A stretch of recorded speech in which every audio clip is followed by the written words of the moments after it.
ആഴ്ചപ്പാട്. അതെ, കാഴ്ചപ്പാട്. കാഴ്ചപ്പാടിലേക്ക് എല്ലാ മാന്യ പ്രേക്ഷകർക്കും സ്വാഗതം. മരം വെച്ച് പിടിപ്പിക്കുക എന്നത് നമ്മുടെ സംസ്കാരത്തിൻ്റെ ഒരു ഭാഗമായി തീർന്നിട്ട് വർഷങ്ങളേറെയായി. അതിന് ഒരു ലോക പരിസ്ഥിതി ദിനം നമ്മൾ കാക്കേണ്ടി വന്നിട്ടില്ല. മരങ്ങൾ നമ്മുടെ ജീവിതത്തിൻ്റെ ഭാഗമായി തന്നെ നമ്മൾ ശീലിച്ചതാണ്. പക്ഷേ യാത്രയ്ക്ക് തടസ്സമായി മനുഷ്യ ജീവിതത്തിലേക്ക് മരങ്ങൾ വന്ന് പതിക്കുമ്പോൾ നാം എന്ത് ചെയ്യണം? അത് വെട്ടിമാറ്റുകയല്ലാതെ നിവൃത്തിയില്ല. പുരപ്പുറത്തേക്ക് ചായുന്ന മരം വെട്ടുകയല്ലാതെ എന്തു ചെയ്യും എന്ന് പറഞ്ഞാൽ അതിനും അപ്പുറത്താണ് ജീവിതത്തിലേക്ക്, ജീവനിലേക്ക് ചായുന്ന മരം. അത് വെട്ടുക തന്നെ വേണം. അക്കാര്യത്തിൽ വനം വകുപ്പോ ഭരിക്കുന്ന സർക്കാരോ അല്ലെങ്കിൽ ഭരണകർത്താക്കളോ അലംഭാവം കാണിച്ചിട്ട് കാര്യമില്ല. കാഴ്ചപ്പാട് ഇന്ന് ഈ വിഷയം ചർച്ച ചെയ്യുന്നു. ഇന്നിപ്പോൾ ഈ വിഷയവുമായി ബന്ധപ്പെട്ട് ചർച്ചയ്ക്ക് എത്തിയിരിക്കുന്നത് ഹൈറേഞ്ച് നാഷണൽ ഹൈവേ സംരക്ഷണ സമിതിയുടെ ചെയർമാൻ ശ്രീ PM ബേബിയാണ്. സ്വാഗതം സാർ. സാർ, സാധാരണ ഈ കാലവർഷത്തോടൊപ്പം ഈ ദുരന്തങ്ങൾ നമ്മുടെ വരവേൽക്കുക പതിവായി മാറിയിട്ടുണ്ട്. ഉരുൾപൊട്ടൽ പോലുള്ള വലിയ ഭീഷണികളാണ് പലപ്പോഴും നമ്മൾ നേരിടുക. ഈ കൊല്ലം അതിൽ നിന്ന് വ്യത്യസ്തമായി ഒട്ടേറെ ദുരന്തങ്ങൾ മറ്റ് രീതിയിലാണ് ഹൈറേഞ്ചുകാരെ ബാധിച്ചിരിക്കുന്നത്. മരം വീഴ്ച ഇതിനു മുമ്പില്ലാത്ത രീതിയിൽ, പ്രത്യേകിച്ച് റോഡിലേക്ക് ഗതാഗത കുരുക്കുകൾ ഉണ്ടാക്കുന്നത് മാത്രമല്ല, ആളുകളുടെ മരണത്തിലേക്ക് നയിക്കുന്ന രീതിയിലേക്ക് മരം വീഴ്ച ഹൈറേഞ്ചിൽ വ്യാപകമായി സംഭവിക്കുന്നുണ്ട്. അതിനെതിരെ അത് ചില സർക്കാരിൻ്റെ അനാസ്ഥയാണോ അതേ വനം വകുപ്പിൻ്റെ അനാസ്ഥയാണോ ഒക്കെ തമ്മിലുള്ള ചില തർക്കവിതർക്കങ്ങളൊക്കെ നടക്കുന്നുണ്ട്. അതിനെ സംബന്ധിച്ചൊരു സമിതി അടുത്ത കാലത്ത് അടിമാലി കേന്ദ്രീകരിച്ച് രൂപീകൃതമായി എന്ന് കേട്ടു. അങ്ങ് അതിൻ്റെ ലീഡറാണ്. എന്താണ് ആ സമിതിയുടെ ലക്ഷ്യം? അതെങ്ങനെ രൂപീകരിക്കപ്പെട്ടു? ഇത് ഹൈറേഞ്ച് ദേശീയപാത സംരക്ഷണ സമിതി എന്നുള്ള ഈ സമിതി രൂപീകരിക്കാനിടയായത് ഈ അടുത്ത ദിവസങ്ങളിലുണ്ടായ സംഭവവികാസങ്ങൾ തന്നെയാണ്. അതായത് നമ്മുടെ ദേശീയപാത 85 എന്ന് പറയുന്നത് കൊച്ചി ധനുഷ്കോടി ദേശീയപാതയാണ്. പക്ഷെ അതിൻ്റെ നിർമ്മാണം ഇപ്പോൾ പുരോഗമിക്കുന്നത് വേറൊരു രീതിയിലാണ്. റോഡിൻ്റെ വീതി കുറച്ചുകൊണ്ട്, അതുപോലെ അശാസ്ത്രീയമായ രീതിയിൽ മതിൽ കെട്ടിക്കൊണ്ട്, ഇങ്ങനെയൊക്കെ റോഡിൻ്റെ വീതി കുറച്ചും ഒരുപാട് അശാസ്ത്രീയതകളുണ്ട്. പക്ഷെ എന്നാൽ റോഡിൽ കൂടി സഞ്ചരിക്കുന്ന ആളുകളുടെ ജീവന് സുരക്ഷിതത്വം കൊടുക്കാൻ കഴിയുന്ന നടപടികൾ ദേശീയപാത അതോറിറ്റി സ്വീകരിച്ചിട്ടില്ല. അതിന് കാരണം വനം വകുപ്പാണെന്നാണ് പറയുന്നത്. വനം വകുപ്പിൻ്റെ നിയന്ത്രണങ്ങൾ ഉള്ളതുകൊണ്ട് മരങ്ങൾ മുറിച്ചു മാറ്റാൻ കഴിയുന്നില്ല. പാതയോരത്ത് അപകടകരമായി നിൽക്കുന്ന മരങ്ങൾ പോലും മുറിച്ചു മാറ്റാൻ പറ്റുന്നില്ല. ഈ കഴിഞ്ഞ 24-ാം തീയതിയാണ് ബാബു എന്ന് പറയുന്ന ഒരു മനുഷ്യൻ, നിരപരാധിയായ ഒരു മനുഷ്യൻ, അദ്ദേഹത്തിൻ്റെ ഗർഭിണിയായ ഭാര്യയും കൊണ്ട് ആശുപത്രിയിൽ പോയതാണ്. ആ സമയത്താണ് മരം വീണ് അദ്ദേഹം മരണപ്പെടുന്നത്. കുടുംബത്തിലുള്ള വേറെ 3 ആളുകൾക്ക് ഗുരുതരമായി പരിക്ക് പറ്റി അവർ ചികിത്സ മേഖലയിലാണ്. അതായത് നേര്യമംഗലം മുതൽ വാളറ വരെയുള്ള 14.5 കിലോമീറ്റർ ദൂരം പണ്ട് രാജഭരണകാലത്ത് 100 അടി വീതിയിലുള്ള വഴി അനുവദിച്ചിട്ടുള്ളതാണ്. പക്ഷേ ഏതാണ്ട് വന നിയമങ്ങളെല്ലാം വന്നതിൻ്റെ പേരിൽ മരങ്ങൾ നിൽക്കുന്ന സ്ഥലങ്ങളെല്ലാം വനം വകുപ്പിൻ്റെ ആണെന്നുള്ള അടിസ്ഥാനത്തിൽ അവിടെ ചാഞ്ഞു നിൽക്കുന്ന മരങ്ങൾ പോലും മുറിക്കാൻ വനം വകുപ്പ് അനുവദിച്ചിരുന്നില്ല എന്നുള്ളത് യാഥാർത്ഥ്യമാണ്. അപകടം പിടിച്ച മേഖലകൾ വളവ് നിവർത്താൻ പോലും, അല്ലെങ്കിൽ ഏതെങ്കിലും കലുങ്കുകൾ ഇടിഞ്ഞു പോയാൽ അത് പണിയാൻ പോലും ഇവർ അനുവദിച്ചിരുന്നില്ല എന്നുള്ള യാഥാർത്ഥ്യം. ഇടയ്ക്ക് ഞാനൊരു കാര്യം ചോദിച്ചോട്ടെ, അതിലേക്ക് നമ്മൾ വരുമ്പോഴേക്കും അതിനിടയ്ക്ക് അങ്ങ് സൂചിപ്പിച്ചൊരു കാര്യമുണ്ടല്ലോ, ഈ NH 85 നിർമ്മാണ പ്രവർത്തനങ്ങളുമായി ബന്ധപ്പെട്ട് വീതി കുറയ്ക്കുന്ന ചിലപ്പോൾ അത് ഈ 14.5 കിലോമീറ്ററിലല്ല, അവിടെ മാത്രമല്ല, ബാക്കി വ്യാപകമായി ഈ കൊച്ചി ടു ധനുഷ്കോടി മേഖലയിൽ നടക്കുന്ന നിർമ്മാണ പ്രവർത്തനങ്ങളിൽ വീതി കുറയുന്നുണ്ട്. അതുപോലെ അതിൻ്റെ കോമ്പൗണ്ട് വാൾ എന്നല്ലല്ലോ നമ്മൾ പറയാം, ഈ സൈഡ് ഭിത്തി കെട്ടുന്നത്, അത് ഒരുപക്ഷെ അത് ശാസ്ത്രീയമല്ല എന്നൊക്കെ പറയുന്നുണ്ടല്ലോ. അത് ഈ വന മേഖലയിൽ മറ്റ് നിർമ്മാണ പ്രവർത്തനങ്ങൾ നടക്കുന്നുമില്ല. അപ്പോൾ ഈ അശാസ്ത്രീയത എവിടെയാണ് പ്രധാനമായിട്ടും? യഥാർത്ഥത്തിൽ അശാസ്ത്രീയത എന്ന് പറയുന്നത് നമ്മുടെ ഈ ജനവാസ മേഖല വാളറ മുതൽ ഇങ്ങോട്ട് തുടങ്ങുന്ന ഭാഗത്ത് മൂന്നാർ വരെയുള്ള മേഖലയിലാണ് ഇപ്പോൾ ഈ നിർമ്മാണം നടക്കുന്നത്. ആ നിർമ്മാണം അശാസ്ത്രീയമാണെന്ന് പറയാൻ കാര്യം, ഇത് മണ്ണിടിഞ്ഞു വന്ന് റോഡിന് തടസ്സം ഉണ്ടാകാതിരിക്കാൻ കോൺക്രീറ്റ് മതിൽ പണിയുന്നു എന്നാണ് അവകാശപ്പെടുന്നത്. പക്ഷെ അതുകൊണ്ടുണ്ടാകുന്ന കുഴപ്പം എന്താണെന്ന് വെച്ചാൽ, നമ്മുടെ റോഡിൻ്റെ ഇപ്പോൾ അനുവദിക്കപ്പെട്ട വീതി വനമേഖലയിൽ മാത്രമല്ല 100 അടി വീതി കൊച്ചി മുതൽ മൂന്നാർ വരെയുള്ള ആ ഭാഗത്ത് 100 അടി വീതി അനുവദിച്ചിട്ടുണ്ട്. അപ്പോൾ ആ ഭാഗത്ത് ഈ ഒരു മേഖലയിൽ മാത്രമായി റോഡിന് അനുവദിക്കപ്പെട്ട ഭൂമി, ആ റോഡിനുള്ള സ്ഥലം പോലും പുറത്തിട്ടുകൊണ്ട് ഇവര് റോഡ് പോകുന്ന ഭാഗത്ത് മതിൽ കെട്ടുകയാണ്. സാധാരണഗതിയിൽ ഒരു റോഡിന്റെ വികസനം 1000 കോടി രൂപ മുടക്കി നിർമ്മിക്കുന്ന സമയത്ത്, അതിൻ്റെ നിർമ്മാണം നടക്കുന്ന സമയത്ത് അതിൻ്റെ വളവുകൾ നിവർത്തുക, അപകടകരമായ മേഖലകളിൽ വീതി കുറഞ്ഞ ഭാഗങ്ങൾ വീതി വർദ്ധിപ്പിക്കുക തുടങ്ങിയിട്ടുള്ള കാര്യങ്ങളെല്ലാം ഉണ്ട്. പക്ഷേ ഇവിടെ വീതി കുറച്ച് 10 മീറ്റർ മുതൽ 12 മീറ്റർ വരെയാക്കി കുറച്ചുകൊണ്ട് ഉള്ള ഒരു നിർമ്മാണം നടക്കുകയാണ്. അത് ഈ റിട്ടേൺ വാള് ഇതിന്റെ ഭാവിയിലുള്ള വികസനത്തെ തടസ്സപ്പെടുത്തുന്ന രീതിയിൽ പണിതിരിക്കുന്നു എന്നാണല്ലോ അങ്ങ് പറയുന്നത്. തീർച്ചയായും അത് ഇപ്പോൾ ഈ റിട്ടേൺ വാളിൽ ഇപ്പോൾ ഇന്നലെ മിനിഞ്ഞാന്നൊക്കെ പെയ്ത വലിയ മഴയുണ്ടല്ലോ, ആ മഴയ്ക്കിടയിൽ ഈ റിട്ടേൺ വാളിനോടനുബന്ധിച്ച് ഈ JCB തുരന്നെടുത്ത മണ്ണ് അതിൻ്റെ മേളിൽ നിന്ന് വീണ്ടും ഇടിഞ്ഞു ചാടിയതിനെ ഈ സംരക്ഷണ ഭിത്തി സംരക്ഷിച്ചു നിർത്തിയിട്ടുണ്ട്.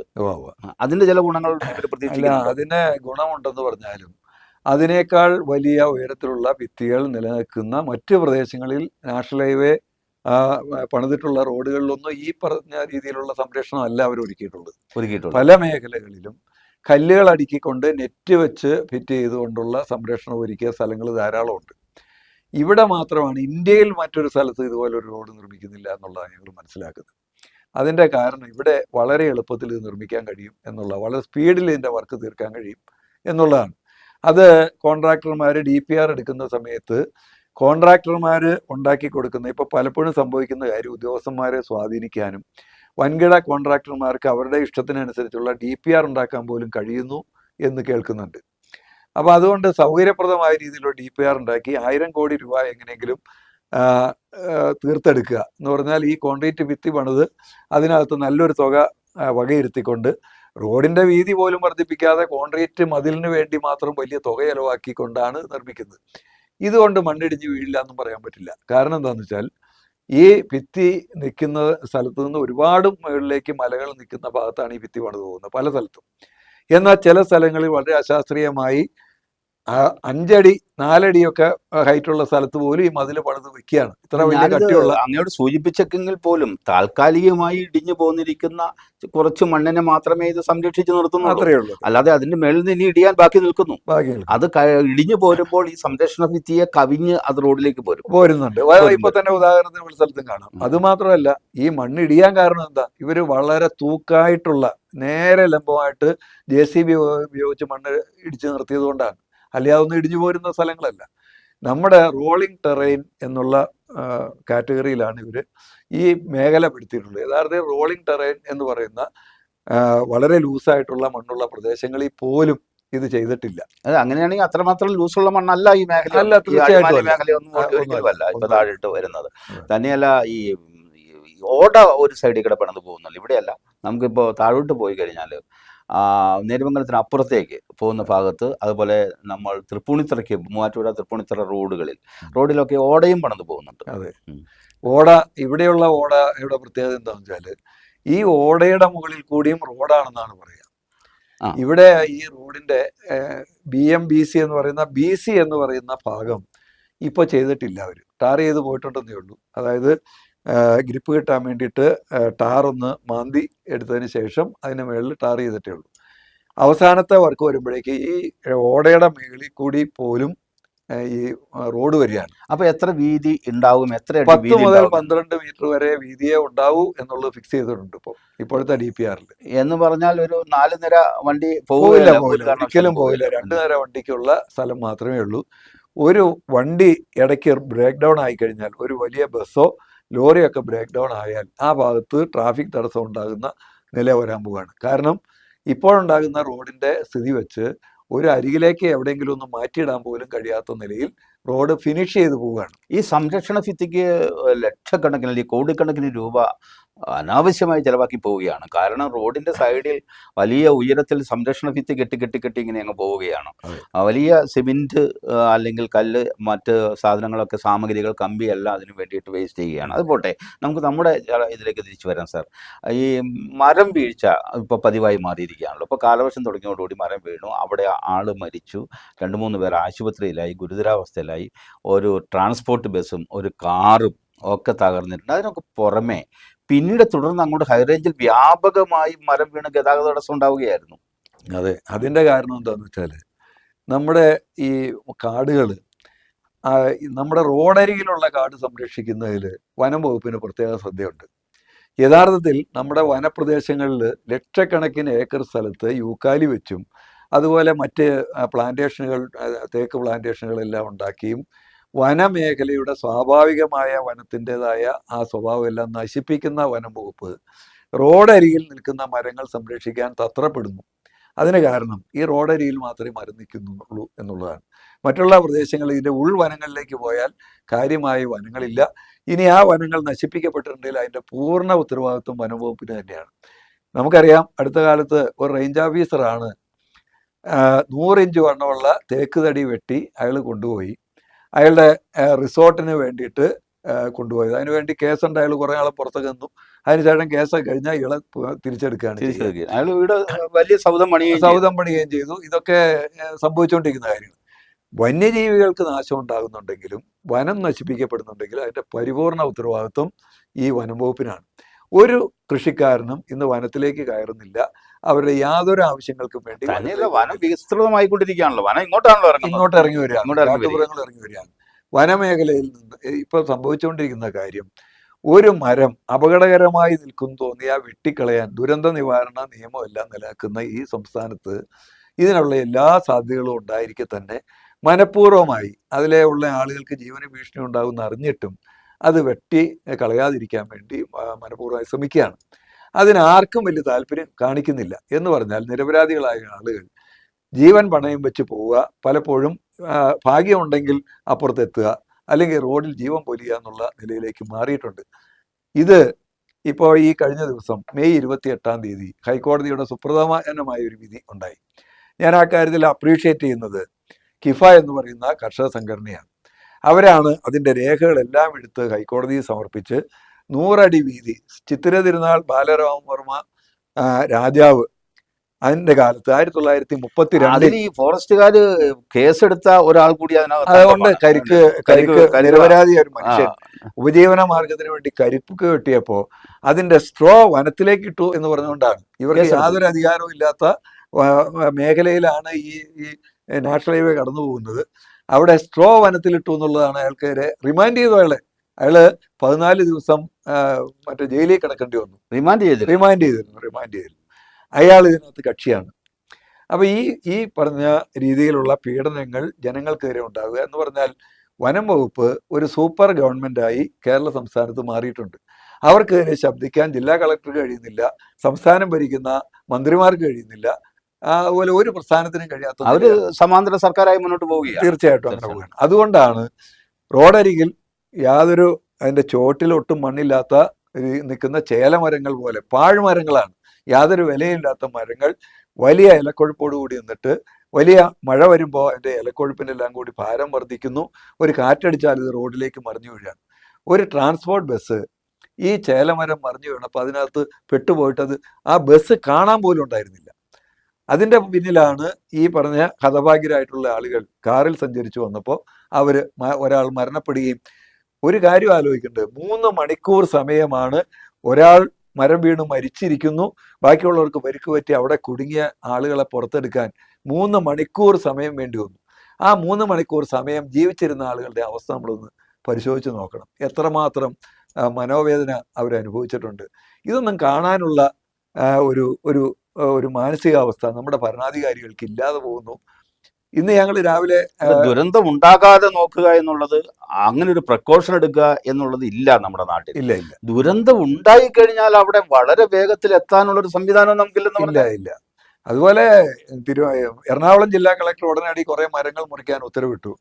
പക്ഷെ ഇടുക്കി ജില്ലാ കളക്ടർ അനങ്ങിയില്ല. ഇന്ന് ഞങ്ങൾ കളക്ടറെ കാണാൻ വേണ്ടി പോയിട്ടുണ്ടായിരുന്നു. അവര് പറഞ്ഞത് 37 മരങ്ങൾ മുറിക്കാൻ വേണ്ടി ഞാൻ ഉത്തരവിട്ടിട്ടുണ്ട്. അതുപോലെ തന്നെ കുറെ സ്ഥലം അളക്കാൻ വേണ്ടിയിട്ട് ഹൈക്കോടതിയുടെ ഉത്തരവ് പ്രകാരം സ്ഥലം അളക്കാൻ വേണ്ടി വിട്ടിട്ടുണ്ടെന്ന് പറയുന്നു. സർ, ഒരു കാര്യം മനസ്സിലാക്കണം, 37 മരങ്ങളല്ല, 1000 മരങ്ങളെങ്കിലും അവിടെ അപകടകരമായി ഏത് നിമിഷവും റോഡിൽ പതിക്കാൻ വേണ്ടി നിൽക്കുകയാണ്. അപ്പോഴാണ് 37 മരം ആ എന്ന് പറയുന്നത്. മരങ്ങളുടെ കണക്ക് എവിടെ നിന്നാണ് കളക്ടർ കിട്ടിയത്? അത് അതെന്തോ വനം വനംവകുപ്പുകാര് വകുപ്പ് കൊടുത്ത മാർക്കിട്ട് കൊടുത്ത മരങ്ങൾ എന്നാ പറയുന്നത്. ഇത് യഥാർത്ഥത്തിൽ ജനങ്ങളെ പറ്റിക്കുക, ജനങ്ങളെ ഇതുപോലെ അവരുടെ ജീവന് ഭീഷണിയാക്കി നിർത്തുക. അങ്ങനെ നമ്മുടെ സംസ്ഥാനത്ത് ജനങ്ങളുടെ ഭീഷണിയായി നിൽക്കുന്നത് കള്ളന്മാരോ കൊള്ളക്കാരോ ഒന്നുമല്ല. ഇന്ന് നമ്മുടെ നാട് ഭരിക്കുന്ന വിഭാഗം, അല്ലെങ്കിൽ കാട് സംരക്ഷിക്കുന്ന പറയുന്ന വിഭാഗം അങ്ങനെ നിൽക്കുന്നുള്ളതാണ്. അതിനെതിരെയാണ് ഇപ്പോൾ നമ്മൾ സമരം ചെയ്യാൻ അപ്പൊ ഉദ്ദേശിക്കുന്നത്. ഇന്ന് കളക്ടറെ കാണാൻ പോയതും ഈ ഹൈറേഞ്ച് നാഷണൽ ഹൈവേ സമിതി സംരക്ഷണ തന്നെ, സമിതിയാണ്. സംരക്ഷണ സമിതി തന്നെയാണ് തീർച്ചയായിട്ടും നേതൃത്വത്തിലായിരുന്നു. തീർച്ചയായിട്ടും അത് ശരി. ഇന്ന് കളക്ടറെ കാണാൻ കഴിഞ്ഞു. കണ്ട് നമ്മൾ അവരുമായിട്ട് സംസാരിച്ചു, നമ്മൾ നിവേദനം കൊടുത്തിട്ടുണ്ട്. എത്രയും വേഗം അപകടകരമായി നിൽക്കുന്ന മരങ്ങൾ മുഴുവൻ മുറിച്ചു മാറ്റണമെന്നും ഈ 100 അടി വീതിയിലുള്ള സ്ഥലത്ത് യാതൊരുവിധ അധികാരാവകാശങ്ങളും ഇല്ലാത്ത വനം വകുപ്പിനെ മാറ്റി നിർത്തിക്കൊണ്ട് അതിൻ്റെ മരങ്ങൾ മുഴുവൻ മുറിച്ചു മാറ്റി റോഡ് സുരക്ഷിതമാക്കണമെന്നും ആവശ്യപ്പെട്ടിട്ടുണ്ട്. അത് ഒരുപക്ഷെ കാലവിളംബം നേരിടുമെന്നും അത് സർക്കാർ കാര്യങ്ങൾ അവതാളത്തിലാണ്, പതുക്കെ നീങ്ങുള്ളതൊക്കെ നാട്ടിലൊരു പലക്കെ ഒരു അഭിപ്രായം ഉണ്ടല്ലോ. അതനുസരിച്ചാണ് കാര്യങ്ങൾ നീങ്ങുന്നതെങ്കിൽ ഈ സമിതി എന്ത് ചെയ്യാനാണ് തീരുമാനം? തീർച്ചയായും നിയമപരമായി വനം വകുപ്പിന് അധികാരമില്ലാത്ത ഒരു സ്ഥലത്ത് റോഡിൽ നിൽക്കുന്ന മരങ്ങൾ, റോഡിന്റെ കോമ്പൗണ്ടിനകത്ത്, റോഡ് കടന്നു പോകുന്നതിന്റെ പാതയോരത്ത് നിൽക്കുന്ന മരങ്ങൾ പോലും മുറിക്കാൻ നാഷണൽ ഹൈവേ അതോറിറ്റി തയ്യാറായിട്ടില്ല. അതിന് കാരണം പറയുന്നത് വനം വകുപ്പ് ഉദ്യോഗസ്ഥന്മാർ അവരെ ഭീഷണിപ്പെടുത്തിയിരിക്കുകയാണെന്നാണ്.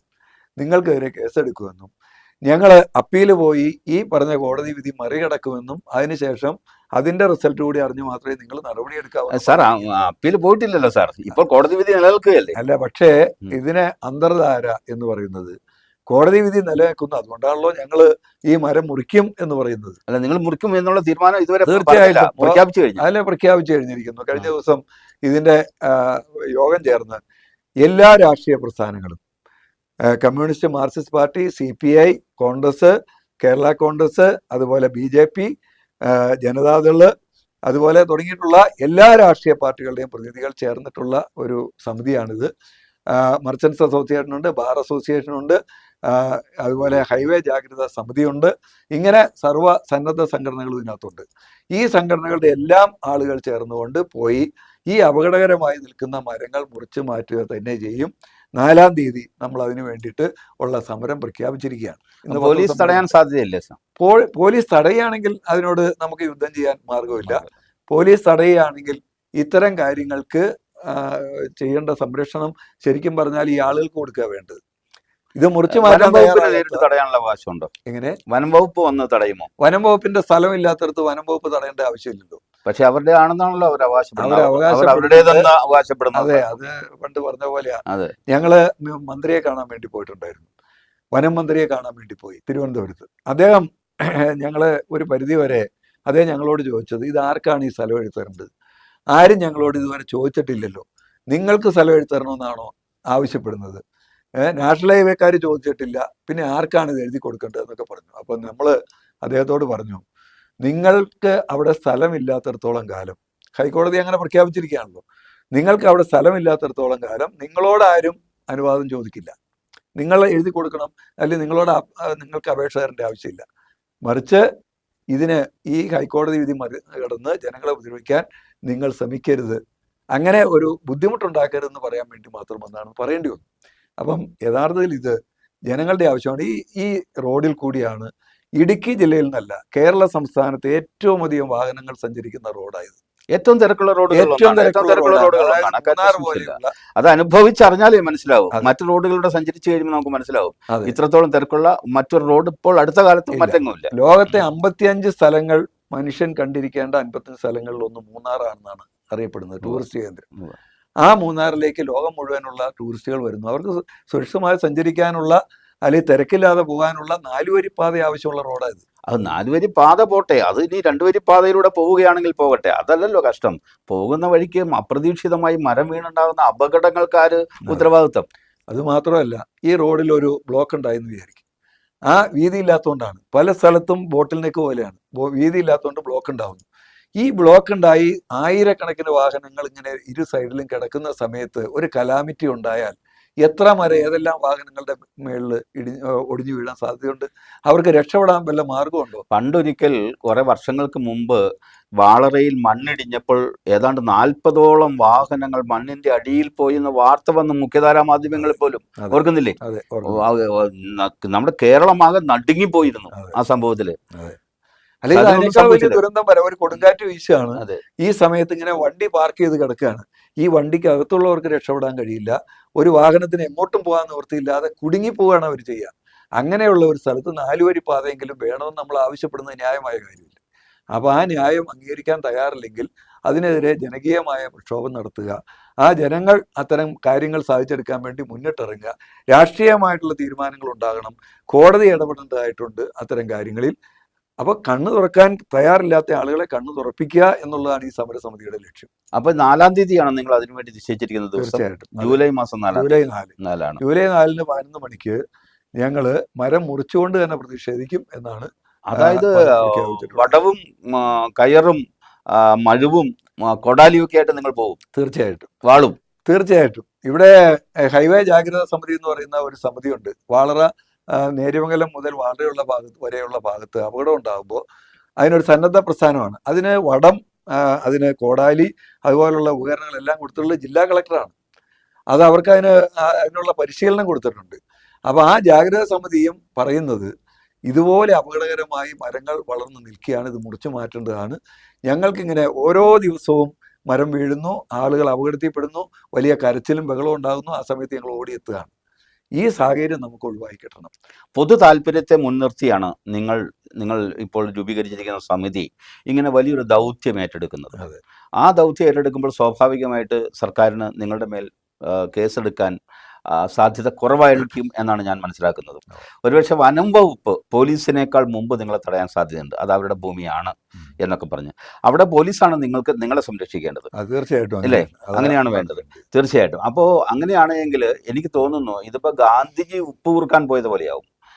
ഒരു വലിയ സമരമായി നിങ്ങൾ അടിമാലിയിൽ നിന്ന് നടന്നു പോകാനാണ് ഉദ്ദേശിക്കുന്നത്? അടിമാലിയിൽ നിന്ന് മിക്കവാറും വാഹനങ്ങളിൽ തന്നെയായിരിക്കും. ഒരു വലിയ പ്രൊപ്പഗാൻഡയായിട്ട് നടന്നു പോയി, ജാഥയായി പോയി മരം മുറിക്കലൊന്നും ദൂരം വെറുതെ നടക്കേണ്ടി വരുമല്ലോ, ബുദ്ധിമുട്ടല്ലേ. അതിനു മുമ്പ് നിങ്ങൾ എന്ത് പ്രചരണ പരിപാടിയാണ്? ഞങ്ങള് എല്ലാത്തരം പ്രചരണങ്ങളും ഉദ്ദേശിക്കുന്ന പത്രസമ്മേളനം ഉണ്ടായിരുന്നു. അതിനുശേഷം ഇനി ബോർഡുകൾ ഉണ്ടാവും, അതുപോലെ മൈക്ക് അനൗൺസ്മെന്റ് ഉണ്ടാവും. ഇതിനോട് സഹകരിക്കാൻ കഴിയുന്ന, ഇതൊരു ന്യായമാണെന്ന് മനസ്സിലാക്കുന്ന മുഴുവൻ പ്രസ്ഥാനങ്ങളുടെ ആളുകളെ ഞങ്ങൾ ഈ സമരത്തിൽ അണിനിരത്താനാണ് ഉദ്ദേശിക്കുന്നത്. അപ്പോൾ കളക്ടറുടെ അടുത്ത് ഇങ്ങനെ 4-ാം തീയതി ഞങ്ങൾ ചെയ്യാൻ പോവുകയാണ് എന്ന ഒരു മുന്നറിയിപ്പ് നിങ്ങൾ നൽകിയോ? തീർച്ചയായിട്ടും. ഇന്നിപ്പോൾ ഞങ്ങൾ ഇതുപോലെ സമരത്തിലേക്ക് വരികയാണ്. അതിനു മുമ്പായി ഇത്തരം കാര്യങ്ങൾ ചെയ്താൽ പിന്നെ നമ്മൾ ഈ സമരം ചെയ്യേണ്ട ആവശ്യം വരുന്നില്ല. അതേ സമയത്ത് അപകടകരമായ മരങ്ങൾ മുറിച്ചു നീക്കുക, അതുപോലെ അശാസ്ത്രീയമായിട്ടുള്ള നിർമ്മാണങ്ങൾ നിർത്തിവെക്കുക, ഈ റോഡിൻ്റെ ഭാവിയിലേക്കുള്ള വർഷങ്ങളോളം നീണ്ട വികസനം തടസ്സപ്പെടുകയാണ്. ഈ റോഡ് ഇവിടെ ഈ മതിൽ കെട്ടുന്നില്ല എന്നുണ്ടെങ്കിൽ ഭാവിയിലെങ്കിലും ആ റോഡിനൊരു വികസനം ഉണ്ടായേക്കാം. പക്ഷെ ഇത് തിരക്ക് പിടിച്ച് DPR ഉണ്ടാക്കി പെട്ടെന്ന് ചെയ്യാണ്. അല്ല, ഉണ്ടാകാൻ പോകുന്ന ഭാവിയിൽ ഒരുപക്ഷെ നമ്മുടെയൊക്കെ കാലത്തിന് ശേഷം ഉണ്ടാകാൻ പോകുന്ന ഒരു വലിയ വികസനത്തെ വളരെ ശക്തമായി പ്രതിരോധിച്ച് നിർത്തിയിരിക്കുകയാണ് ആ മതിലുകൾ എല്ലാം. അതുമാത്രമല്ല സാറേ, ഇന്ത്യൻ ഭരണഘടന പൗരന് നൽകുന്ന ഒരു അവകാശമുണ്ട്. അവരവരുടെ സ്ഥലത്തേക്ക് ആക്സസ് ഉണ്ടാവുക, അവരുടെ സ്ഥലത്തേക്ക് പ്രവേശിക്കാൻ, അവിടെ നിന്ന് ഇറങ്ങി വരാനുള്ള സാഹചര്യം. തീർച്ചയായിട്ടും ആക്സസിബിലിറ്റിയുടെ ഉത്തരവാദിത്വം ഇവർക്കാണ്. അതെ, തീർച്ചയായിട്ടും ഉണ്ട്. അത് അവർ ചെയ്തിട്ടില്ല, അവർ മതിൽ കെട്ടി തടയുകയാണ്. അപ്പൊ 1 ഏക്കർ സ്ഥലമുള്ള ഒരാള് ഈ റോഡരിയിലുണ്ടെങ്കിൽ അയാളുടെ മക്കൾക്ക് ആ സ്ഥലം വീതം വെച്ച് കൊടുത്താൽ 10 സെന്റ് വീതം അല്ലെങ്കിൽ 20 സെന്റ് വീതം കൊടുത്താൽ അങ്ങോട്ട് കയറി പോകാൻ മാർഗമില്ല. ഇനി 10 സെന്റ് വിറ്റ് അയാളുടെ കുട്ടികളുടെ വിദ്യാഭ്യാസത്തിന് അല്ലെങ്കിൽ വിവാഹത്തിന് ഒരു ആവശ്യം നടത്തണം എന്ന് വിചാരിച്ചാൽ അത് വിൽക്കാൻ നിവൃത്തിയില്ല. കാരണം ഇനിയിപ്പോൾ ആ സ്ഥലം സ്ഥലമായി മാറുകയാണ്. അപ്പോൾ അങ്ങനെ ഒരു വികസനം തടസ്സപ്പെടുന്നു. ഇനി അവിടെ ഒരു കടമുറി വെക്കാൻ പറ്റില്ല, അല്ലെങ്കിൽ എന്തെങ്കിലും ഈ ടൂറിസം സാധ്യതയുള്ള ഈ പ്രദേശത്തെല്ലാം അവരവർക്ക് ജീവിക്കാൻ ഒരു പെട്ടിക്കടയെങ്കിലും വെക്കാൻ അവരവരുടെ സ്ഥലത്ത് വെക്കാമല്ലോ, അതിലേക്ക് അക്സസ് വേണ്ടേ, അത് തടസ്സപ്പെടുത്തുകയാണ്, ഉപജീവന മാർഗം തടയുകയാണ്. അപ്പോൾ ഈ നിലയിൽ റോഡിന്റെ വികസനവും തടയുന്നു, നാടിന്റെ വികസനവും തടയുന്ന ഒരു പരിപാടിയാണ് ഇപ്പോൾ ഇത്. ജില്ലാ കളക്ടറെ ബോധ്യപ്പെടുത്താൻ നിങ്ങൾ കഴിഞ്ഞോ? ഞങ്ങള് ജില്ലാ കളക്ടറെ ബോധ്യപ്പെടുത്താൻ കഴിഞ്ഞോ എന്ന് ചോദിച്ചാൽ അതങ്ങനെ സാധിച്ചിട്ടില്ല എന്ന് വേണം കരുതാൻ. കാരണം അവരങ്ങനെ സംസാരിക്കാനൊന്നും തയ്യാറില്ല. ഒരുപാട് സമയം നമ്മളോട് സംവദിക്കാൻ അവർ തയ്യാറില്ല. അവരെ സംബന്ധിച്ച് എന്താണ് ഇത്തരം കാര്യങ്ങളിൽ അത്ര താല്പര്യം കാണിച്ചില്ല എന്നുള്ളതാണ് സത്യം. പക്ഷെ നമ്മളെ സംബന്ധിച്ച് നമുക്ക് രാഷ്ട്രീയ നേതാക്കന്മാരാണ് നമ്മുടെ രാജ്യം ഭരിക്കുന്നത്. ആ നേതാക്കന്മാരെ നമ്മൾ ബോധ്യപ്പെടുത്താൻ ശ്രമിച്ചിട്ടുണ്ട്. MP, MLA, മന്ത്രി, അതുപോലെ വിവിധ രാഷ്ട്രീയ പാർട്ടി നേതാക്കന്മാർ തുടങ്ങിയിട്ടുള്ളവരെ എല്ലാം ഇത് ബോധ്യപ്പെടുത്താൻ ശ്രമിച്ചിട്ടുണ്ട്. മുഖ്യമന്ത്രിയുടെ ഓഫീസും അതുപോലെ തന്നെ ചീഫ് സെക്രട്ടറി ഒന്നും അറിയാതെ ഈ നീക്കങ്ങൾ നടത്താൻ കഴിയില്ല. എല്ലാ രാഷ്ട്രീയ പാർട്ടികളുടെയും പിന്തുണ ഈ സമിതിക്കുണ്ടോ? എല്ലാ രാഷ്ട്രീയ പാർട്ടികളുടെയും പിന്തുണയുണ്ട്. ഇതേവരെ ഒരാളും ഇതിനെതിരായി ഒരു വാക്ക് പോലും പറഞ്ഞിട്ടില്ല. എല്ലാവരും പിന്തുണയ്ക്കുന്നു. അവരെല്ലാം യോഗത്തിൽ പങ്കെടുത്തിട്ടുണ്ട്. മിനിയാന്ന് 70 ആളുകൾ പങ്കെടുത്ത യോഗം 25-ാം തീയതി നമ്മുടെ അടിമാലി ക്ലബ്ബിൽ വെച്ച് നടത്തിയിരുന്നു. അതിനകത്ത് ഒരുപാട് ആളുകൾ പങ്കെടുത്തിരുന്നു. അതിൽ നിന്നൊരു സ്റ്റിയറിംഗ് കമ്മിറ്റിയാണ് പിന്നീട് യോഗം ചേർന്നത്. അതിനകത്ത് 21 ആളുകൾ പങ്കെടുത്തു, വിവിധ രാഷ്ട്രീയ പാർട്ടി നേതാക്കന്മാർ. എല്ലാവരും ഒരേ സ്വരത്തിൽ പറഞ്ഞ കാര്യം, ഈ കാര്യത്തിൽ എല്ലാവിധ പിന്തുണയും കൊടുത്തുകൊണ്ട് ജനങ്ങളെ അണിനിരത്തി നമുക്ക് മുമ്പോട്ട് പോകണം. ഈ റോഡ് നമുക്ക് സംരക്ഷിക്കണം. ഇത് നാഷണൽ ഹൈവേ എന്നുള്ള സ്റ്റാറ്റസ് മാറ്റി PWD റോഡാക്കി തരം താഴ്ത്താനുള്ള നടപടികൾ ചെറുക്കണം. അപകടങ്ങൾ തരണം ചെയ്യാൻ വേണ്ടി അപകടങ്ങൾ ഇല്ലാതെയാക്കാൻ മരങ്ങൾ വെട്ടിമുറിച്ചു. അല്ല, അങ്ങനെ ഒരു നീക്കം നടക്കുന്നുണ്ടോ? അങ്ങനെ ഒരു NH-85 നിന്ന് അതിനെ പബ്ലിക് വർക്ക്സ് ഡിപ്പാർട്ട്മെന്റിലേക്ക് ചുരുക്കി എടുക്കാൻ ശ്രമം നടക്കുന്നു എന്നുള്ളതാണ്. അത് കാരണം എന്താണെന്ന് വെച്ചാൽ, ഇപ്പോ ഗ്രീൻഫീൽഡ് ഹൈവേ എന്ന് പറഞ്ഞുകൊണ്ട് ഒരു പുതിയ റോഡിനുള്ള DPR തയ്യാറാക്കാൻ തുടങ്ങിയിട്ട് 1.5 വർഷം കഴിഞ്ഞു. സമാന്തരമായി വണ്ണപ്പുറം വഴി ഇങ്ങനെ ചേലച്ചോട് വഴിയൊക്കെ അങ്ങനെ ഒരു റോഡുണ്ടെന്നാണ് പറയുന്നത്. റോഡിനുള്ള DPR തയ്യാറായി വരുന്നു. ആ DPR തയ്യാറായി വരുന്ന സാഹചര്യത്തിൽ എത്ര വലിയ റോഡിന്റെ ആവശ്യം ഇവിടെ ഇല്ലെന്ന് നാഷണൽ ഹൈവേ അതോറിറ്റി തീരുമാനിച്ചിരിക്കുന്നു എന്നാണ് കേൾക്കുന്നത്. അത് ഇതുവരെ പ്രഖ്യാപിക്കപ്പെട്ടിട്ടില്ല. പക്ഷേ കോൺട്രാക്ടർമാരുമായിട്ട് ബന്ധമുള്ളവർ, അതുപോലെ ഉന്നത ഉദ്യോഗസ്ഥന്മാരുമായിട്ട് ബന്ധമുള്ള ആളുകൾക്ക് മനസ്സിലായിട്ടുള്ള ഒരു കാര്യം. സാറേ, ഞാൻ വേറൊരു കാര്യം ചോദിക്കട്ടെ. ഇതിനിടയിൽ പഴയ മൂന്നാർ റോഡ് പുനഃസ്ഥാപിക്കുന്നുവെന്നും ഗതാഗതം, അങ്ങോട്ടുള്ള ഗതാഗതം ആ വഴിയിലും തിരിച്ചുള്ള ഗതാഗതം ഈ വഴിയിലുമാണെങ്കിൽ ഈ വീതി മതി എന്നൊരു തീരുമാനം അവർക്കുണ്ടോ? അങ്ങനെയൊന്നും തീരുമാനം ഇതുവരെ എടുത്തിട്ടില്ല. ആ റോഡ് സംബന്ധിച്ച് വനം വകുപ്പ് ശക്തമായ എതിർപ്പാണ് ഉണ്ടാക്കിയിരിക്കുന്നത്. പഴയ കരിന്തിരി മല ഉൾപ്പെടെയുള്ള ആ പ്രദേശത്തൂടി പോയ പഴയ കാലത്ത് തകർന്നു പോയ, അതായത് 99-ലെ, അതായത് 2024 വെള്ളപ്പൊക്കത്തിൽ തകർന്നു പോയ റോഡാണ് ഈ പറയുന്നത്. പുനരുദ്ധരിക്കാൻ മാങ്കുളം പോലെയുള്ള പ്രദേശത്തു നിന്നുള്ള ആളുകൾ പരമാവധി ശ്രമിക്കുന്നുണ്ട്. പക്ഷെ ആ റോഡിനെതിരെ ശക്തമായി നിൽക്കുകയാണ് അവര്. അതും മാത്രമല്ല, ഇപ്പൊ റോഡുകൾ എത്ര ഉണ്ടായാലും ആ റോഡുകളെല്ലാം വികസനത്തിന് നാന്ദി കുറിക്കുന്ന കാര്യങ്ങളാണ്. ഇവിടെ സംഭവിക്കുന്നത് എന്താണെന്ന് വെച്ചാൽ, ഇതിന്റെ തെളിവ് എന്താണെന്ന് വെച്ചാൽ, ഈ റോഡ് ക്യാൻസൽ ചെയ്യാൻ പോകുന്ന തെളിവ് മൂവാറ്റുപുഴ ബൈപ്പാസും കോതമംഗലം ബൈപ്പാസും ഇവർ റദ്ദ് ചെയ്തിരിക്കുകയാണ്.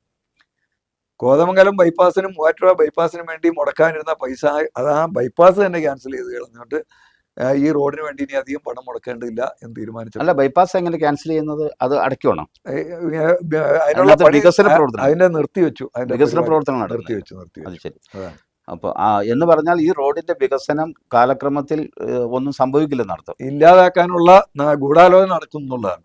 കാരണം ഇവിടെ ഈ 14.5 കിലോമീറ്റർ വനമേഖലയിൽ കൂടി ഈ റോഡ് പോകുന്നു എന്നുള്ള ഒറ്റ കാരണം കൊണ്ടായിരിക്കണം ഇത്രയും തിരക്കുള്ള റോഡ് പോലും ഇവിടെ തടയുന്നത്. ഇത് വികസനത്തിന്റെ, കേരളത്തിന്റെ ഗവൺമെന്റ് അല്ലെങ്കിൽ കേരളത്തിലെ ജനങ്ങൾ ചിന്തിക്കേണ്ട ഒരു കാര്യമാണ്. ടൂറിസത്തിന് ഏറ്റവും അധികം പ്രാധാന്യമുള്ള ഒരു സംസ്ഥാനമാണ് കേരളം. ആ ടൂറിസം കൊണ്ട് മനുഷ്യന് വളരെയധികം പണം ഉണ്ടാക്കാൻ, സർക്കാരിന് പണം ഉണ്ടാക്കാൻ ഒക്കെ കഴിയും. പക്ഷേ ആ സാധ്യതകളെല്ലാം ഇവർ ഈ വനത്തിന്റെ സംരക്ഷണം പറഞ്ഞ് ഇല്ലാതാക്കുക. യഥാർത്ഥത്തിൽ വനം സംരക്ഷിക്കാൻ റോഡ് ഒരു തടസ്സമല്ല.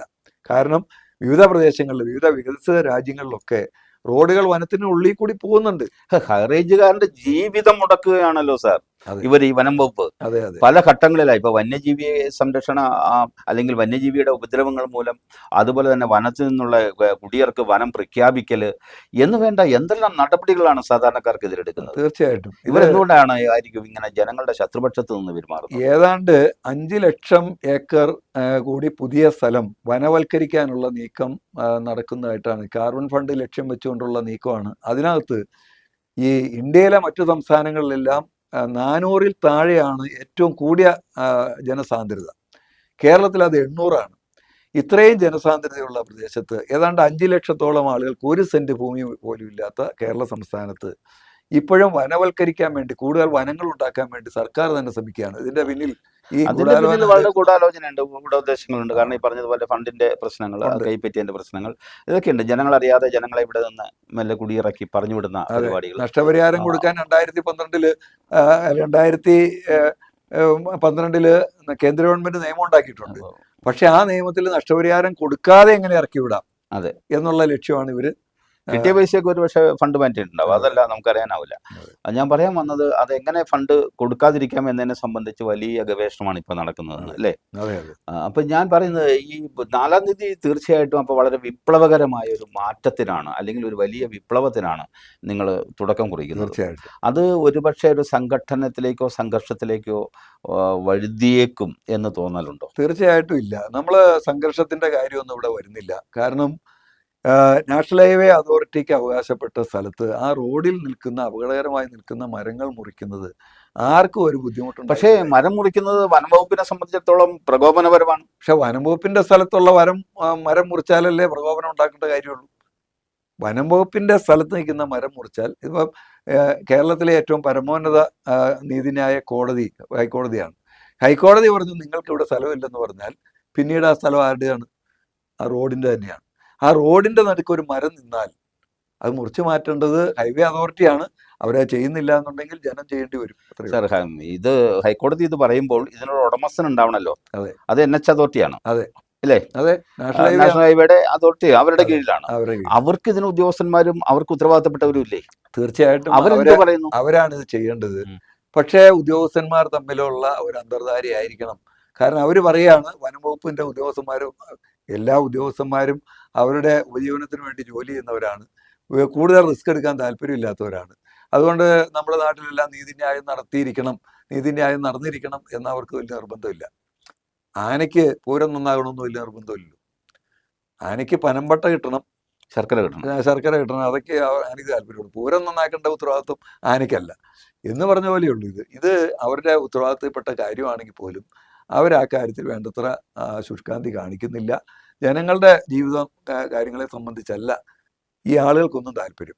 കോൺട്രാക്ടർക്ക് അയാൾക്ക് നല്ല കോടിക്കണക്കിന് രൂപയുടെ ലാഭം ഉണ്ടാകണം, ഉദ്യോഗസ്ഥന് ശമ്പളം കിട്ടണം, അതൊക്കെ ഉള്ളൂ. പക്ഷേ ഇതിനകത്ത് ഏറ്റവും അധികം ശ്രദ്ധിക്കേണ്ട ആളുകൾ ജനപ്രതിനിധികൾ, ജനങ്ങൾക്ക് വേണ്ടി നിൽക്കുന്ന, ജനങ്ങൾക്ക് വേണ്ടി വാദിക്കുന്ന, ജനപക്ഷത്ത് നിൽക്കുന്ന പറയുന്ന ആളുകളാണ് ഇതിനകത്ത്. MP MLA അടക്കം, MLA മാരടക്കം, അതുപോലെ രാഷ്ട്രീയ പ്രസ്ഥാനങ്ങളുടെ നേതാക്കന്മാരടക്കം, സാമൂഹിക സംഘടനകളുടെ നേതാക്കന്മാരാണ് ഇത് ശ്രദ്ധിക്കേണ്ടത്. അന്ന് 4-ാം തീയതി നിങ്ങൾ വലിയ വിപ്ലവകരമായ ഒരു തീരുമാനമെടുത്ത് മുന്നേറുക, അല്ലെങ്കിൽ അതൊരു വലിയ സംഭവമായിരിക്കും, ചെറിയ സംഭവമായിരിക്കില്ല. കാരണം ഈ തീരുമാനം തന്നെ വളരെ വിസ്ഫോടനകരമായ ഒരു തീരുമാനമാണ്. അക്കാര്യത്തിൽ കൺഗ്രാജുലേഷൻസ്, അഭിനന്ദനം അറിയിക്കുന്നു. നല്ല തീരുമാനമാണ്. പക്ഷേ ഞാൻ പറയട്ടെ, ഈ കൂട്ടത്തിൽ MP ഉണ്ടാകുമോ, MLA ഉണ്ടാകുമോ നിങ്ങളെ നയിക്കാൻ? ഇത് ആരൊക്കെ ഉണ്ടാകും എന്നുള്ളത് നോക്കിയിട്ട് കാര്യമില്ല. ഉണ്ടായാൽ തീർച്ചയായിട്ടും സ്വാഗതം ചെയ്യുക. അതുപോലെ ഏതൊക്കെ നേതാക്കന്മാരുണ്ടാകും എന്നുള്ളതല്ല, മുഴുവൻ രാഷ്ട്രീയ നേതാക്കന്മാരും കൂടിയെടുത്ത ഒരു തീരുമാനം ആ രാഷ്ട്രീയ പ്രസ്ഥാനങ്ങളിലെ അണികളോടൊപ്പം, സന്നദ്ധ പ്രസ്ഥാനങ്ങളോടൊപ്പം ആ പ്രവർത്തനം നടക്കുന്നു എന്നുള്ളത് മാത്രമേ ഉള്ളൂ. നിങ്ങൾ തുടക്കത്തിൽ പ്രതീക്ഷിച്ചിരുന്നോ ഇങ്ങനെ എല്ലാവരുടെയും ഒരു സഹകരണം? ഞങ്ങൾ പോലും പ്രതീക്ഷിക്കാത്ത ഒരു പിന്തുണയാണ് ഈ കാര്യത്തിൽ ഉണ്ടായിട്ടുള്ളത്. എല്ലാ രാഷ്ട്രീയ പാർട്ടികളും ഈ കാര്യത്തിൽ ഏകകണ്ഠമായ തീരുമാനം. അവിടെ കൂടിയ ആരും ഒരു വിരുദ്ധ അഭിപ്രായം, ഒരാൾ പോലും വിരുദ്ധാഭിപ്രായം ഇല്ലെന്ന് മാത്രമല്ല, ഇത് കടുത്ത അന്യായം, അനീതിയാണ് എന്നുള്ളത് എല്ലാവരും ഉറക്കെ പ്രഖ്യാപിക്കുകയും ഇതിനെതിരെ ശക്തമായ നിലപാട് സ്വീകരിക്കണമെന്ന് ആവശ്യപ്പെട്ടതും അവരാണ്. അമ്മയെ തല്ലിയാലും രണ്ട് പക്ഷമുള്ള ഒരു നാട്ടില് ഇങ്ങനെ ഏകകണ്ഠമായി ഒരു തീരുമാനമെടുത്തതിൽ അഭിമാനിക്കാം. തീർച്ചയായിട്ടും അഭിമാനിക്കാം. നമുക്ക് അഭിമാനിക്കാൻ കഴിയുന്ന കാര്യമാണ്. രാഷ്ട്രീയ പ്രസ്ഥാനങ്ങൾ എടുത്ത ഒരു നിലപാടിൽ അവരെ പ്രത്യേകം അഭിനന്ദിക്കേണ്ടതായിട്ടുണ്ട്. കാരണം അവര് ഈ ജനപക്ഷത്ത് നിൽക്കുന്നു എന്ന് തെളിയിക്കുന്ന ഒരു സംഭവമാണ്. ഏതെങ്കിലും കാരണവശാൽ മുൻനിര നേതാക്കൾ അറസ്റ്റ് ചെയ്യപ്പെട്ടാൽ അതിനൊക്കെ നിയമപരമായി ഉള്ള കാര്യങ്ങൾ അത് നടക്കട്ടെ. പക്ഷേ നമ്മൾ അതിന്റെ സാധ്യതയെ സംബന്ധിച്ച് വളരെ വളരെ കുറഞ്ഞ രീതിയിലേ കാണുന്നുള്ളൂ. കാരണം ഇത് തെറ്റായ ഒരു കാര്യം നടക്കുമ്പോൾ മാത്രമേ ഉള്ളൂ. പിന്നെ ഒരു കാര്യമുള്ളത്, നീതിയല്ലാത്ത കാര്യങ്ങൾ നടത്താൻ ശ്രമിച്ചാൽ അത് ലംഘിക്കപ്പെടുന്ന, നിയമങ്ങൾ ലംഘിക്കണമെന്ന് പറഞ്ഞത് മറ്റാരുമല്ല, രാഷ്ട്രപിതാവ്. അപ്പോൾ തീർച്ചയായും നീതിയല്ലാത്ത കാര്യങ്ങൾ നിയമമാണോ എന്നുള്ളതല്ല അതിനകത്ത് കാര്യം. ഇവിടെ നിയമം പോലും നമുക്ക് അനുകൂലമാണ്. കാരണം ഹൈക്കോടതി പറഞ്ഞിരിക്കുന്നു ഇവരുടെ സ്ഥലമില്ല. അപ്പോൾ ആ സ്ഥലത്ത് ഇവർ തടയാൻ വരേണ്ട കാര്യമില്ല. പോലീസ് അങ്ങനെ ഉണ്ടെങ്കിൽ ആ നിയമം നടപ്പിലാക്കാൻ, ഹൈക്കോടതി പറഞ്ഞ് നടപ്പിലാക്കാനുള്ള സംരക്ഷണമാണ്. അത് NH നടപ്പാക്കില്ലേ, നിങ്ങൾ നാട്ടുകാർ നടപ്പാക്കേണ്ട ആവശ്യമുണ്ടോ എന്ന് കോടതി ആരായോ? NH നടപ്പാക്കാൻ സാധിക്കുമെങ്കിൽ അതിനെ സപ്പോർട്ട് ചെയ്താൽ മതിയല്ലോ. അവരെ നിലാവ് ഉദിക്കുന്നവരെ വന്നു നിൽക്കില്ല എന്ന് പറഞ്ഞ പോലെ കാലവർഷം ശക്തമാകുമ്പോഴേക്കും ഇനിയും കൂടുതൽ ആളുകൾ മരണപ്പെട്ടതിന് ശേഷം ഒരു നടപടി എന്ന് പറയുന്നതിൽ കഥയില്ല. ഇനി ആളുകൾ മരിക്കാതിരിക്കുക, ഈ റോഡ് സുരക്ഷിതമാക്കുക എന്നുള്ള ഉത്തരവാദിത്വം അവരേറ്റെടുക്കുന്നില്ല, ജനങ്ങൾ ഏറ്റെടുക്കേണ്ടി സാർ, ഈ വരുമല്ലോ. സംഭവം നടക്കുന്നതിന്റെ 4 ദിവസം മുമ്പാണ് വരാനിരിക്കുന്ന ദുരന്തങ്ങളെ സംബന്ധിച്ച് ഒരു ഫയർഫോഴ്സ് ഉദ്യോഗസ്ഥൻ പ്രദീപ് സാറുമായി ഞങ്ങൾ ചർച്ച ചെയ്തത് ഇതേ കാഴ്ചപ്പാടിൽ. അപ്പോൾ ഈ മരം വെട്ടി മാറ്റുന്നതിന്റെ ആവശ്യകതയെ സംബന്ധിച്ച്, അതിന്റെ അനിവാര്യതയെ സംബന്ധിച്ച് ശക്തമായി കാഴ്ചപ്പാട് ഉന്നയിക്കുകയുണ്ടായി. എല്ലാം വെള്ളത്തിൽ വരച്ച വരെയാണ്, ഒരു പ്രയോജനമില്ല. നമ്മളിത് ചർച്ച ചെയ്യുമ്പോഴും ഇത് 10 പേരറിയും എന്നതിനപ്പുറം ഈ വനം വകുപ്പിന്റെ ഭാഗത്തു നിന്ന് എന്തെങ്കിലും ഒരു അനുകൂല നീക്കം ഉണ്ടാകുമെന്ന് സാർ പ്രതീക്ഷിക്കുന്നു. വനം വകുപ്പ് എന്ന് പറയുന്നത് യഥാർത്ഥത്തിൽ അവരെന്താണ് ചെയ്തുകൊണ്ടിരിക്കുന്നതെന്ന് അവർ ജനങ്ങളോടുള്ള പ്രതിബദ്ധത ഉണ്ടെങ്കിൽ അവർ ചെയ്തുകൊണ്ടിരിക്കുന്ന കാര്യങ്ങൾ പുനഃപരിശോധിക്കേണ്ടതാണ്. കാരണം കേരളത്തിൻ്റെ ഒരു സാമൂഹിക സാഹചര്യം, കേരളത്തിൻ്റെ വികസനം, ഇവിടെയുള്ള ജനങ്ങൾക്ക് കൂടുതൽ മുമ്പോട്ട് ജീവിച്ചു പോകാനുള്ള സാധ്യതകൾ സംബന്ധിച്ചെല്ലാം കണക്കിലെടുക്കാതെ വളരെ പ്രാകൃതമായ രീതിയിലുള്ള നിയമങ്ങളും കാര്യങ്ങളും നടത്തുക. വന്യജീവികളെ ട്രെഞ്ച് ഉണ്ടാക്കിയാൽ വന്യജീവി വരാതിരിക്കും, പക്ഷെ അത് ചെയ്യാൻ അവർ തയ്യാറില്ല. ഫെൻസിങ് കൊടുക്കാൻ തയ്യാറില്ല. വനത്തിലേക്ക് ആരും കടന്നു കയറുന്നില്ല, പക്ഷെ വന്യമൃഗങ്ങൾ ഇങ്ങോട്ട് കടന്നു വന്ന് ആക്രമിച്ചാൽ വന്യജീവികളോടൊപ്പം ജീവിക്കാനൊക്കെ അവർ പറയുന്നത്. മൃഗങ്ങളെ, കാട്ടുമൃഗങ്ങളെ തുരത്തിയാൽ അതിനും ജനങ്ങളുടെ പേരിൽ കേസെടുക്കുന്ന അവസ്ഥ. എന്ത് പ്രാകൃതമായ നിയമമാണ്! ഇവിടെയാണ് ഗാന്ധിജി പറഞ്ഞ കാര്യം, നിയമം ജനങ്ങൾ കയ്യിലെടുക്കേണ്ടതായിട്ട് വരിക. ഇതാണ് സ്ഥിതി. തീർച്ചയായിട്ടും നമ്മൾക്ക് ഇതിനെ സംബന്ധിച്ച് ജനങ്ങളിലേക്ക് കുറേ കാര്യങ്ങളും കൂടി എത്തേണ്ടതുണ്ട് എന്നാണ് എനിക്ക് തോന്നുന്നത്. ഏതായാലും വളരെ സന്തോഷമുണ്ട് സാർ. സമയത്തിൻ്റെ കുറവുകൊണ്ടാണ് നമ്മളിപ്പോൾ അവസാനിപ്പിക്കുന്നത്. ഈ വളരെ വ്യത്യസ്തമായ, വളരെ വ്യതിരിക്തമായ ഒരു സമരമുറയുമായിട്ടാണ് നിങ്ങളിപ്പോൾ മുന്നോട്ട് പോകുന്നത് അത്രയും മനുഷ്യൻ്റെ സംരക്ഷണവുമായി ബന്ധപ്പെട്ടാണ്, അവൻ്റെ ജീവിതത്തിൻ്റെ സേഫ്റ്റിയുമായി ബന്ധപ്പെട്ടാണ്. തീർച്ചയായിട്ടും ഇങ്ങനെ പോകുന്ന വഴിക്ക് എന്തെല്ലാം പ്രതീക്ഷകളും സ്വപ്നങ്ങളുമായിട്ടാണ് ആളുകൾ യാത്ര ചെയ്യുന്നത്. യാത്ര ചെയ്യുന്നവരിലേക്ക് വളരെ ആഘാതമായി, പ്രഖരമായി മരങ്ങൾ വന്ന് വീഴുകയാണ്, അവൻ്റെ ജീവൻ എടുക്കുകയാണ്, ആ വീട് മരണ വീടാവുകയാണ്. എന്തൊരു കഷ്ടമാണിത്. തീർച്ചയായിട്ടും ഈ ജനങ്ങളുടെ വേദനയ്ക്കൊപ്പം നിൽക്കുന്ന ഈ ഹൈറേഞ്ച് നാഷണൽ ഹൈവേ സമിതിയെ അഭിനന്ദിക്കുന്നു. എല്ലാവിധ ഭാവുകങ്ങളും നേരുന്നു. നന്ദി സാർ. വളരെ വ്യതിരിക്തമായ ഒരു സമരമുറയ്ക്കാണ് നാളുകൾക്ക് ശേഷം അടിമാലി സാക്ഷ്യം വഹിക്കുന്നത്. അടിമാലി, പ്രത്യേകിച്ച് നാഷണൽ ഹൈവേ സംരക്ഷണ സമിതി മരം മുറിക്കൽ സമരവുമായി രംഗത്തിറങ്ങുകയാണ്. വലിയ സംഘർഷത്തിന് ചിലപ്പോൾ സാധ്യതയുണ്ടാവാം, ചിലപ്പോൾ ഇതൊന്നുമില്ലാതെ വളരെ സമവായത്തിൽ ഇത് അവസാനിച്ചേക്കാം.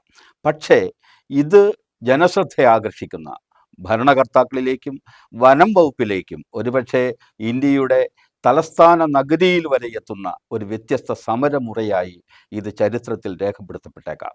എല്ലാ വിജയാശംസകളും. നന്ദി.